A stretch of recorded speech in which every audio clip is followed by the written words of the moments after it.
So I know it's awfully hard to read. Not hard to read if you know how to read it, but is it the $7 billion over scenario 1 or over scenario it's 2? over scenario 2. It's over scenario 2. So my question here is, I took a look at the report from the Metrolink, and they're talking about, I guess they're mandated now to move from diesel to either some sort of high-speed rail, and they're looking at a non-catenary, which I assume is battery and, sort of a hybrid hydrogen fuel cell type train. So that means that once that was completed, you wouldn't need the catenaries, which, of course, gets a little confusing on the other end for us. But I'm also thinking that when I'm looking at this, I wouldn't expect us to be paying $7 billion extra for that. If I could. I understand that. So whatever we would invest would be a portion of that total cost. So the $7 billion is coming off of our projected estimate in terms of our alignment and our infrastructure requirements. So that's constructing 2 new tracks between Burbank and Los Angeles. It includes significant construction at Burbank and Burbank Station Airport. It includes additional tracks all the way from Los Angeles Union Station to Fullerton Junction. It includes an enormous amount of bridges over and under the Union Pacific, the Burlington Northern Santa Fe line. It includes the work we'll need at Arctic. So, but it does not include in that $7 billion is the rolling stock and the catenary. To speak to Metrolink's comment about the train sets, again, I'm not aware of any battery and or other related non-overhead catenary train sets that would comply at this time with our Prop 1A requirements. So they would not be eligible for funding. Comply in what sense? Speed. Any vehicle we buy has to be able to go 220 miles an hour. Not any vehicle they buy. Right. But they can't use our funds. Right. Correct. Yeah. Okay, but they could use our funds for the basic infrastructure to build that rail. The infrastructure that I just identified. Right. Okay, that's important. But that was that infrastructure was evaluated as part of scenario 3. Got it. That's very helpful, by the way. Sure, I've anytime. been baffled looking at this. So my assumption is that, we would be investing in that corridor for the basic infrastructure that we could use, be a utilizable segment. Having said that, I don't know what their capabilities are, but I do know that, sort of the prime directive in high-speed rail was to look for places where we could get leveraged funds. And we did that in the Valley with the federal funds. So that was important. But if I'm not mistaken, the other consideration, this was like the prime directive, where you can leverage the most funds for actual construction is where we should be looking. So I want to put that on the table as something we should be thinking about. It's not in here in the sense that, this is preliminary, I get that. But it's an important concept. So if they're doing electric, that's another plus. But anyway, I'll leave it at that. Could I think it's important to just try to align, since the Metrolink study was brought up. They submitted a report on the series of capital expenditures they would like to essentially extend Metrolink service in the corridor between Burbank and Anaheim. Only Metrolink's service. It would not extend high-speed rail service until you get into scenario 4. But the point I want to make is we've estimated that scenario 3 at about $7 billion, and we have some crosswalking to do, and the reason the quantification stuff comes later is the Metrolink report came in for us a little bit late in our analysis, and so we'll work through it. But I want to point out to the board members that while we are identifying a $7 billion capital investment in that corridor that would exclude high-speed rail service, their own report has it at $9.4 billion, also excluding high-speed rail service in that corridor. So I just want to be clear that any diversion of available funds, it will not cover the capital needs to either achieve the Metrolink report or what the ETO has analyzed here for service improvements between Burbank and Anaheim. Short of high-speed rail service being eligible, that will require more, as they'll get to. And I think as we get through this page and on to the next, you'll see sort of the outcomes of each for the corridors based on the expenditures that would be made here. So tell me, see if I got this wrong, because I did look at the report. I had asked for it when they were completed. You sent it to me, and I finally looked at it. It's just almost as hard for me to read as this one here, but maybe a little harder. Everything on that particular report was the kind of infrastructure that we would be developing if we were to develop it independently for high-speed rail. At least that's the way I understood it, that this was the original conversations with high-speed rail. These were the improvements that we would be looking for. Are you speaking to the Metrolink Yes. report? As Mr. Kelly indicated, there yet. I don't think we've had Okay. a time to really evaluate Okay. that. But the second part that we just need to acknowledge is we will need catenaries for electrified service in that section, and neither their report or the $7 billion estimate here includes that infrastructure in that corridor. So what we're saying is you'll need catenaries to buy trains to run at 200 miles an hour. And they will never run at that speed in that corridor. But, you know, to get the benefit of the ridership, both for us and expanded Metrolink ridership, you have to make investments beyond just that 44-mile stretch. And so our intention is to have electrified high-speed rail running through that corridor and into other parts of the state at high speeds. That's the benefit of the ultimate service. And so ultimately, you will have to have catenaries in that corridor for high-speed rail. Okay, I to get serve that part. Okay, rather than beat a dead horse on this, that's a conversation that could be expanded. But the basic infrastructure is the infrastructure that we would be running on, assuming that at some point there would be catenaries. If that, in fact, is a correct assumption, and I think from buying the train sets that can run 200 miles an hour, that might be the correct assumption. So I got that part. At least I understand it. Okay, looking at scenario If 4. I could just Oops, say, sorry, Nancy. I'm not sure that's a correct assumption, that infrastructure supports a high-speed rail, the Metrolink report we're talking about. So I think you're going to... Let me try to help. Hang on, Frank. Let me just try to help. I'm going to go through a little bit of this in my CEO report later. Unlike prior CEO reports, it's a bit of a PowerPoint. I want to walk through the board about where we are. But just to be clear, we, the California High-Speed Rail Authority, are currently doing the environmental work for all of the infrastructure between Anaheim and Burbank. And we are doing that work on our dime, not just for our service improvements, but also for the service improvements of Losan, Metrolink, and freight facilities. In short, what we're studying there is taking 2 tracks down there now that are shared by freight and Metrolink and Losan, and expanding those to 4 tracks, electrifying 2 of them, and electrifying them so we can ultimately serve the area too. And expanding from 2 to 4, electrifying the 2, leaving 2 for freight, and moving both the Metrolink service and our passenger service on new freed up tracks so we can get through there in increased speeds over today's service through that corridor. And so we are going through that work together. I view this as a partnership.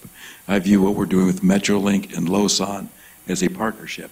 And it's very important that we get that environmental work done so we can really figure out what are the capital improvements that we need to pinpoint and get done, not just for our improvements down there, but theirs as well. So some of the capital improvements for sure will be shared. Some in the Metrolink report we are still evaluating. As we come back on the quantitative side, we'll have a better sense of what those are. But I want to be real clear.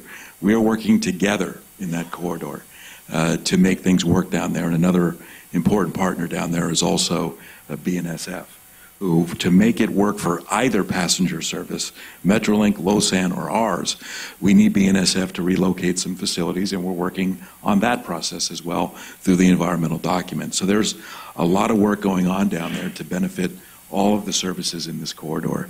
And I just want to be clear, that partnership is underway. We are working through it.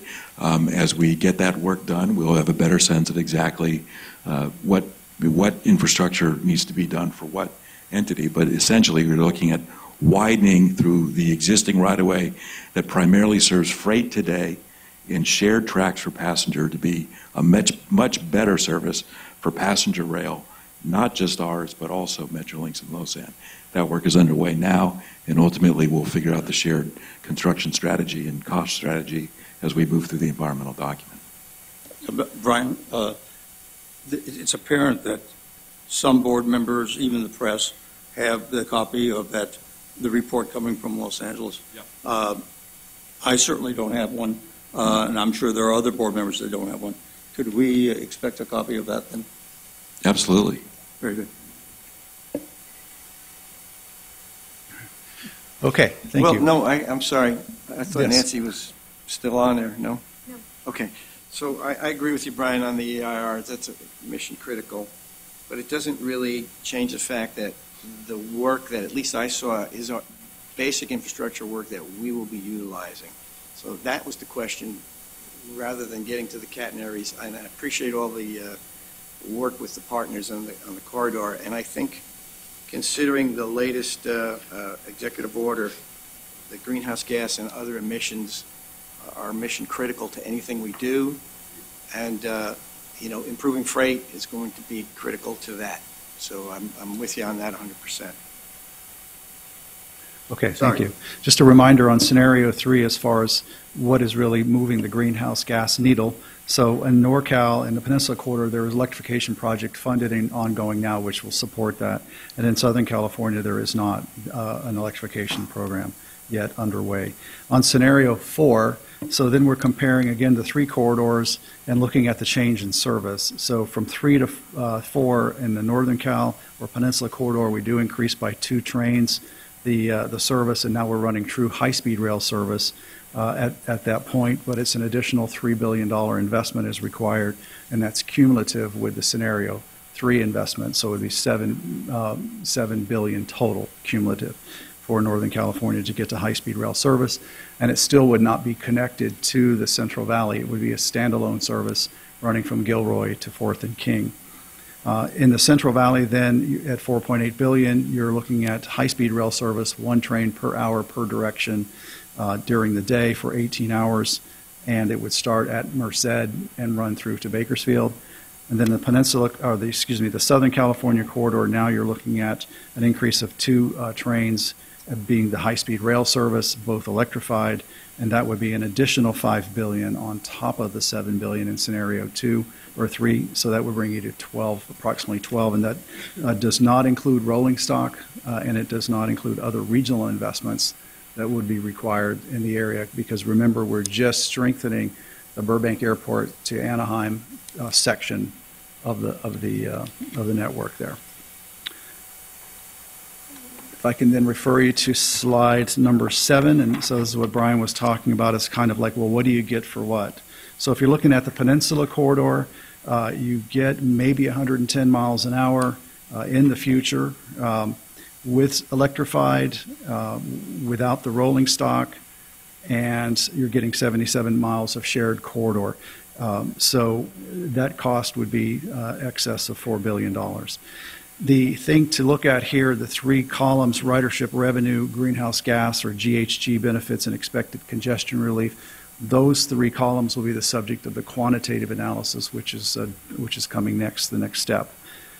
In the Peninsula Corridor, you're also just looking at incremental improvements because you're running now 2 high-speed rail trains at 110 miles an hour maximum in a pretty mature corridor, because Caltrains already has a fairly extensive service there. In the Central Valley, then, you're looking at full high-speed service at over possibility of 220 miles an hour. It's an independent, grade-separated corridor with good connectivity on the Merced station on the north end with the ACE and San Joaquin lines, and then connectivity down into Burbank on the south side. So 171 miles of dedicated high-speed rail So system. question there? Yes, sir.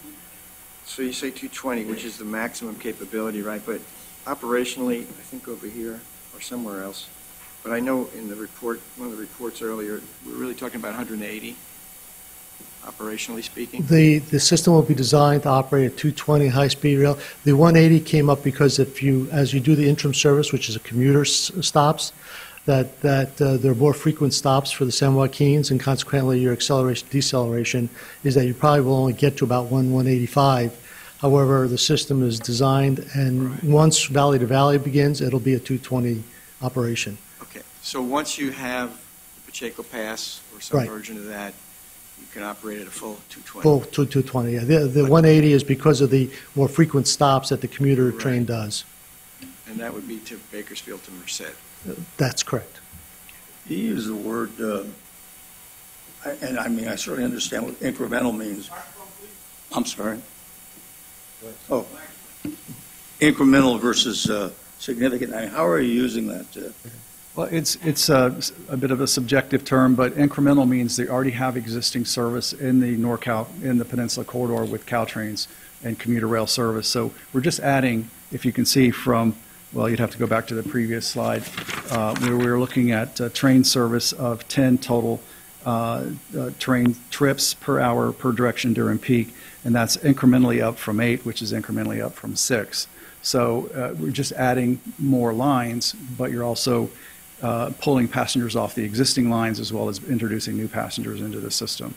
So incremental means, until it's more quantified, it means it's not binary. It's either or. It is that you're adding service to an existing service. So the reason we say significant in the Central Valley is because basically the high-speed rail service will take the place of the San Joaquin line going through Central Valley. So it's binary in that case. The same thing for Southern California. Then we're looking at train speeds up to 125 miles an hour at full high-speed rail service at a cost of $12 billion plus, including regional investments, which we feel are needed there for a 44-mile segment. And again, incremental improvements in ridership and revenue, incremental expected congestion relief, because those are already pretty mature corridors. But once the entire system is linked, then it becomes a part of the statewide network. Are those terms of art in the industry, incremental versus We were significant? trying to describe what the impact, the magnitude of the impact. And so we could have said on a 1 to 5, or we could have said I would have major, preferred a minor, but number, we said to be honest incremental. with you, but it only is the impact on those corridors. So an incremental impact on a large corridor could be more significant from greenhouse gases, et cetera, than a significant impact on a less traveled corridor. It could be. Yeah. I mean, Frank, you want to- Well, Yeah, but you get my point, because it's sort of, when you read it, it looks like significant and less significant. But in the bigger picture, they're all pretty significant. I think, let's take an example of Northern California. It's already an electrified alignment. They only have 2 diesel trains operating, so it's incremental when you go to full electrification to Gilroy, because you're only adding 2 trains converting from diesel to electric. From a ridership perspective, because it's a closed system, because we haven't gone through the Pacheco Pass yet, what you're doing is you have a small incremental ridership improvement because of electrification between Gilroy and San Jose, and it's not significant because you're not bringing new riderships from outside of that region because Pacheco Pass isn't through. Right. So that's why they designate that as incremental. When you have significant in the Central Valley, what you're doing is going from 7 diesel trains operating at 79 miles an hour to 18 high-speed rail trains operating at maximum 180, you would say, and going from full diesel to full electric. You have a significant difference in terms of the impact. And it's similar on Southern California. It's incremental because, 1, you're only adding 2 additional trains, but 2, you're not even converting to electric. So that has even less impact from a greenhouse gas perspective. Okay, and those are terms of, used until the quantitative, Okay. but that's what we would expect the similar corresponding numbers to come in at. Okay, so I'm looking forward to the quantitative analysis, because my impression is there's going to be a larger increase, back to the 10 trains an hour, and when you're adding incrementally from large segments, the cumulative impact of increasing, incremental ridership from large markets could be pretty significant. So that's why it's a little bit subjective. Yeah. One last one. Frank, you used the word ridership. I just want to ask, somewhere in the report, there's a statement that we're picking up 1.6, 1.8 million riders. How many of those are new riders? Roughly half. Pardon me? Roughly half, 50%. So what we're doing is are we taking Amtrak's ridership? Because that's about their ridership. Well, we're predicting the ridership at the time when we would replace Amtrak in the Central Valley, the San Joaquins, plus the enhancement to the ACE and San Joaquin feeder lines on the north side. So the line is really picking up half of what you are projecting. Yes. And you are projecting only that other 800 and some thousand people are you're creating a monopoly in a sense because you're planning on taking out the Amtrak run. That's correct. I see. So again, I say, I hope everybody gets to read the report because the preliminary report that I read shows millions of new riders on that track. It's a shorter track, 44 miles, but these are people who will be not riding their cars in Southern California. I'm talking about millions, at least that's the Metrolink, up to 5 million in the next 10 years. And that opens up all kinds of corridors with LA Metro, Union Station, Anaheim Station, et cetera, et cetera. So Yeah. that's why I just want to, incremental is a little misleading on that column. Substantial, significant, I get, but 1 to 5 would have been good in terms of numbers, but when you get that analysis, I'm looking forward to it. That'll be part of our quantitative analysis. We'll provide that. While I appreciate the qualitative analysis that's been presented so far, I would also ask that we have some underlying understanding of the air quality of the regions as well. Coming from Fresno, where we have the worst air quality in our nation, I think it's important that we acknowledge that there is a difference between the Bay Area and all parts of our states. And so would just ask that that gets included in your report when it's quantitatively analyzed. Okay. All right, thank you.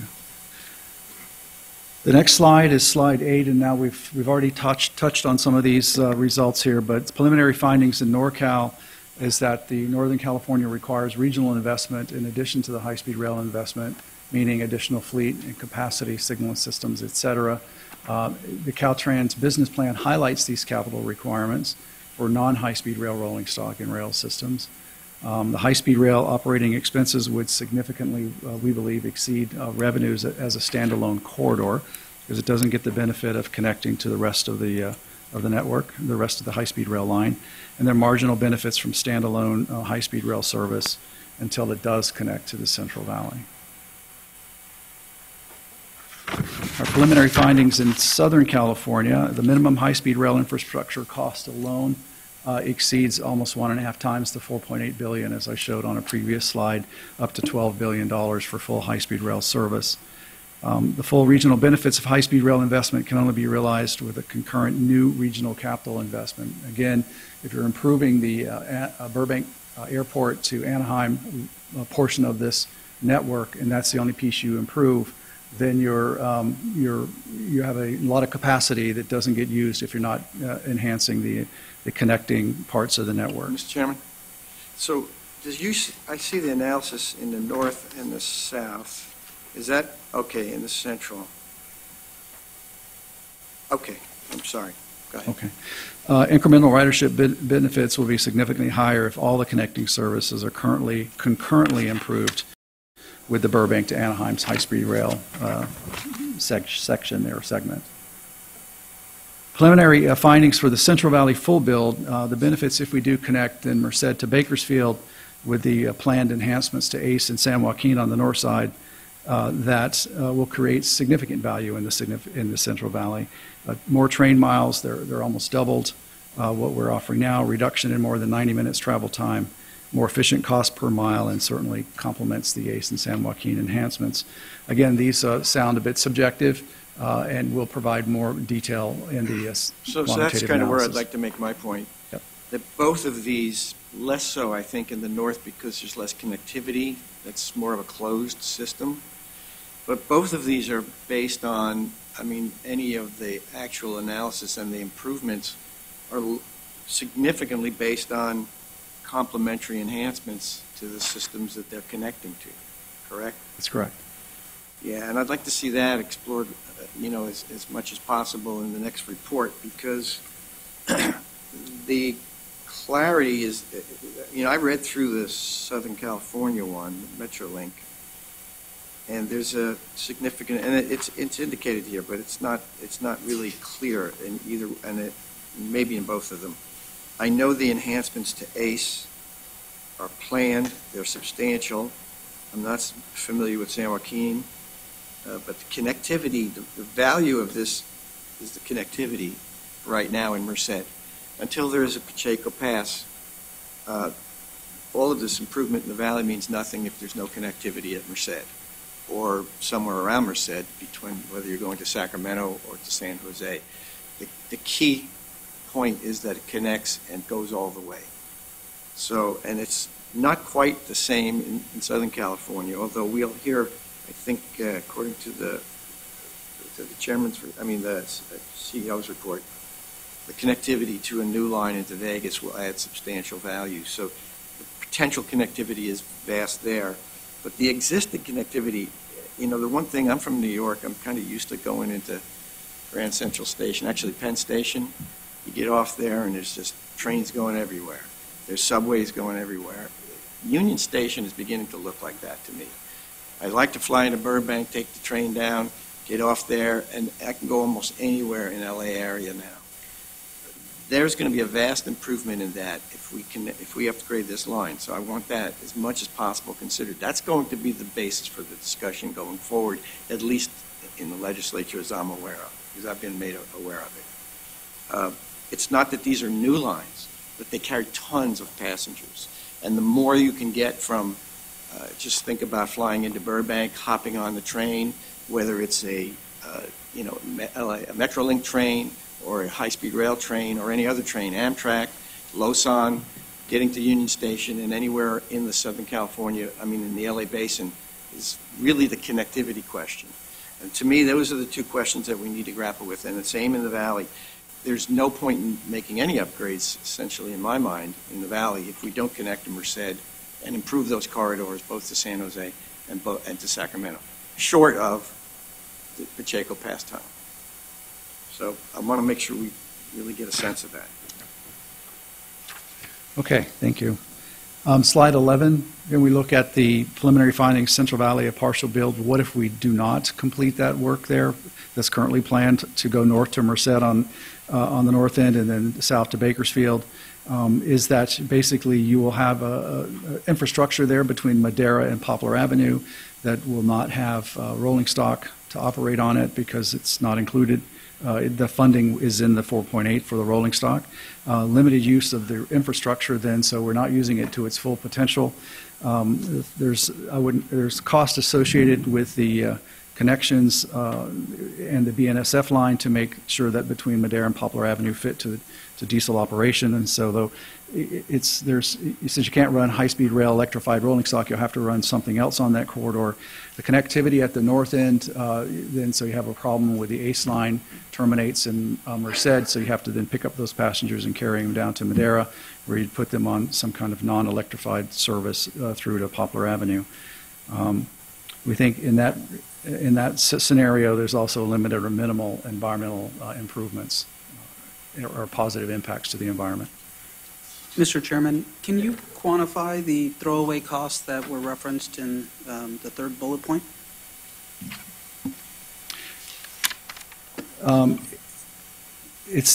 So there's connectivity that we have to make, again, on the north side at the Madera station. There's connectivity to get the people from Merced down to Madera. Depending on how we invest in those, that cost will then have to be, those will have to be upgraded and replaced when high-speed rail services ran. So I guess my question is, are those costs then being added to the northern and the southern portion of the segment, since those costs will need to be bore if we do not continue building in the Central Valley? So primarily, the throwaway costs would be associated with having to maintain a diesel operation on the Madera to Poplar line. So you have to have a freight signal system, completed rather than our high-speed rail signal system. And anything associated with the diesel operation would be a throwaway cost once you did upgrade the high speed. I think on this specific question, though, yes, we can quantify those costs, and we will.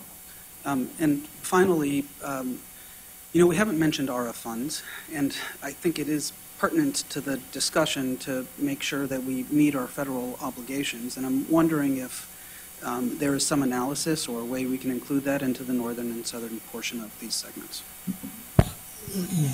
Our funding is taken into consideration on the diesel operation. We'll comply with our grant, but we will make a note of that in the report. I apologize. I lost track of your slides numbers, and I was looking at 12 while you were talking about 11. Could you just go through quickly? The high-speed rail service in the Central Valley be delayed until funding for Valley-to-Valley project, which is the tunnel, essentially, if I'm not mistaken. I'm looking at plan. Or the connection in Merced. Which slide are you looking at? Back to 11. So Valley to Valley, you'd have to fund from Bakersfield. If you don't spend the $4.8 billion in Central Valley, you'd have to fund the Bakersfield to Right. Poplar. Then you'd have to fund Right. up through the Y and through Pacheco Pass, and then you'd have to fund the modifications all the way to San Jose. So you have Gilroy to San Jose. Okay. So So okay, I get that part. The limited use of high-speed rail infrastructure in the valley by San Joaquin trains will resemble current situation with only minor improvements. Okay, so that, we're talking about 2027 by the time we're done constructing it, and then whatever time period we have after that to figure out how to get through Pacheco Pass. So that's a pretty significant time period. And then the throwaway cost, I kind of missed that point. I didn't, because I was trying to find the slide, sorry. What's the throwaway cost to build connections? Similarly, some of the infrastructure for diesel operation, since it would not be electrified, we wouldn't have high-speed trains because it's not funded. Then you'd have to put in a signal system that would accommodate the freight service. It'd be, And so that signal system would be, throwaway. okay, so you wouldn't need it afterwards. You'd have to rebuild. That's Yeah. right, with a high-speed rail Okay. system. That's But- just one. I'm sure we'll, as we go through Was that details. connected to the 119 segment? You're talking about the ARA funding? No, the throwaway cost, as I understand it, is the BNSF connection. It's the There's that high-speed connection rail to- also. There's a number of elements. There'll be a Okay. connection, there'll be the signal can I- system, there'll be, and we can articulate, Frank, detail that. just, again, the lead-in on this is consequences if the connections to Merced and Bakersfield are not completed. So Right. if we don't do those things, Yeah. there's some other things we have to do. We have to connect the 119-mile stretch that would be left there, non-electric. So somebody could use it. You'd have to do new connections on the north and south end of I see. that. Okay. And then once we were in use electric, assuming we got funding later to do Valley to Valley, those would be throwaway costs because we wouldn't use those.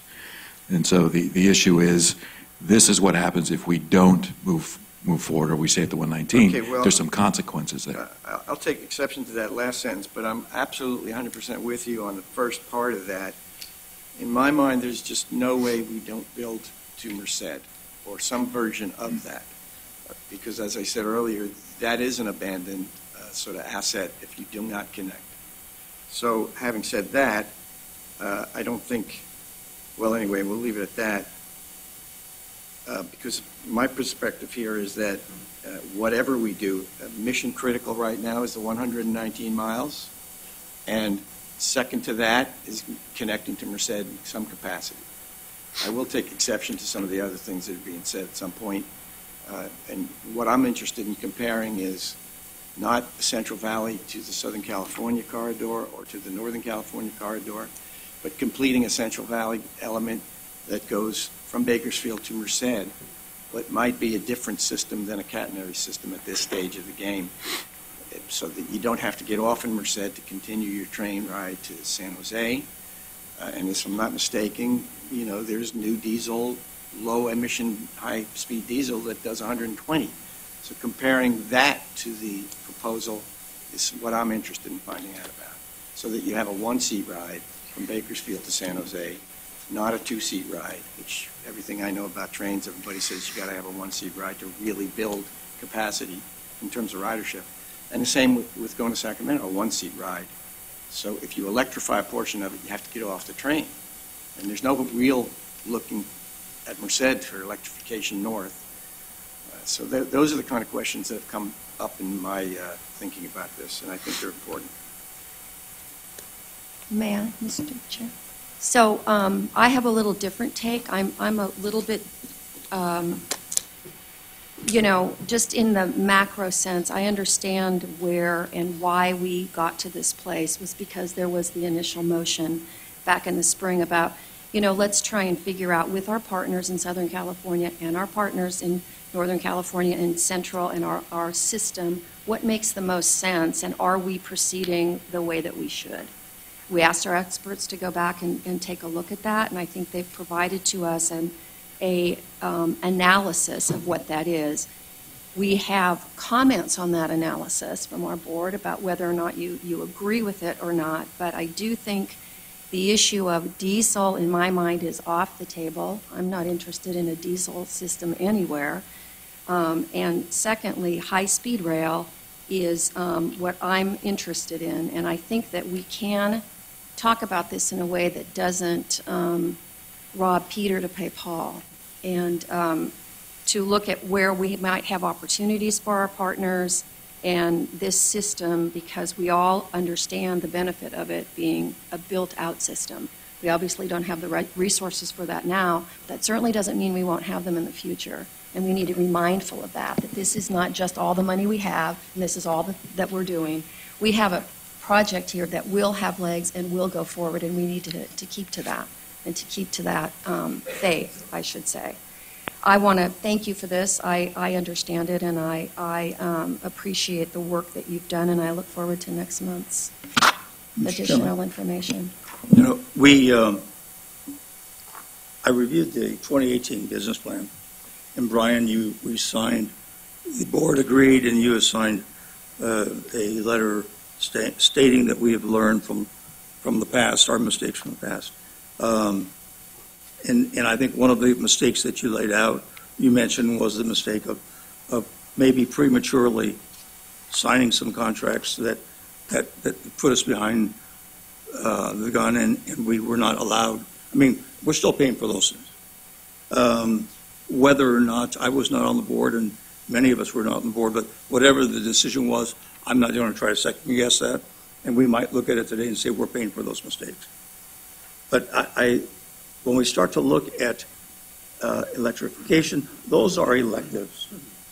Those are not necessarily things that the feds are mandating that we do. So it's not Peter stealing from Paul, because this is an elective. If in fact it were mandated that we do this, then we would be putting the halt to all of the project. But when in fact it's an elective thing that we're doing, then we can in fact hold back on that for a later date. We may pay more money for it, yes, but we have that opportunity to do that if in fact we can get more of the system up and running.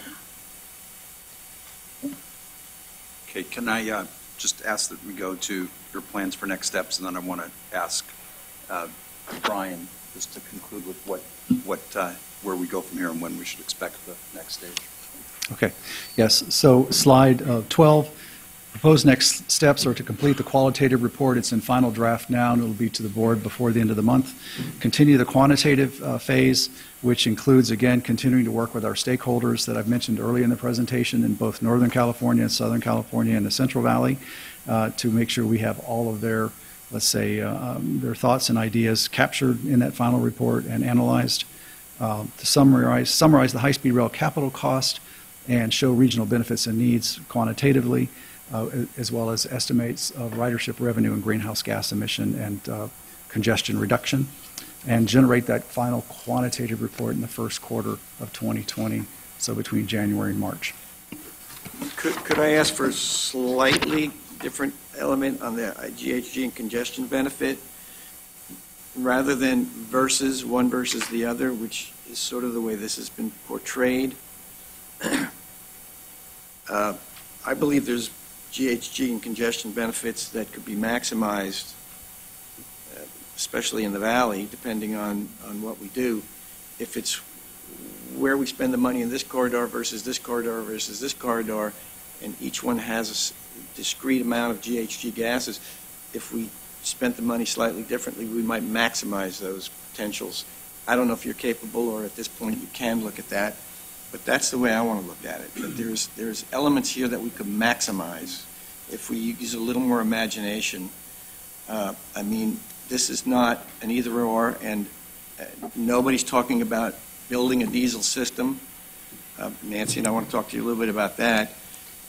This is preparing for a high-speed rail system, but for the next 10 or 15 years, this may be a better way to go until we do get the money to go valley to valley. Maybe we'll have to spend a little more to electrify, but to electrify at this stage,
the secondary report was from that May meeting.